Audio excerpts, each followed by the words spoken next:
And good evening, everyone. I'm Joe Gazen. We're going to begin at City Hall tonight, where council members got the word today that a projected budget shortfall of some $12 million is actually about $9 million.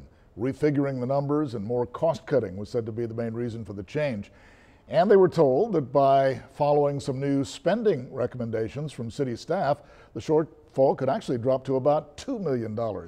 Clearly some good news coming during the same week that City Manager Margie Rose resigned, partly because of the council's outrage over the expected shortfall. Our Brian Burns has the latest now on this top story.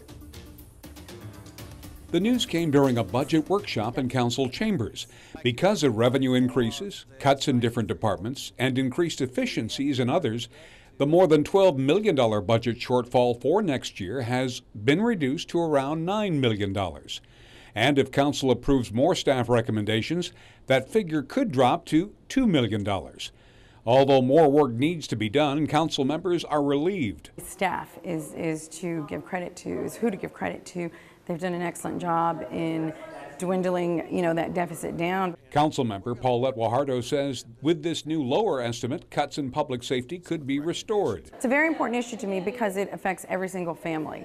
Doesn't matter who you are, what you do, where you live. The new deficit estimate would allow for police to add officers to maintain the department's numbers and continue operation of the police academy.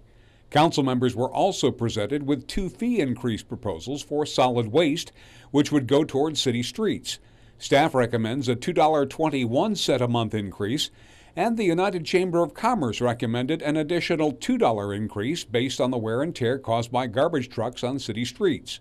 Council members wanted more information first. I'm fully in favor of money going for residential streets. I want to make sure, though, we're just not spending more money in solid waste that wouldn't go for residential streets. Staff asked for a motion of direction to implement a fund transfer from utilities of more than $4 million and implementation of the first year of a voter-approved 2-cent tax increase.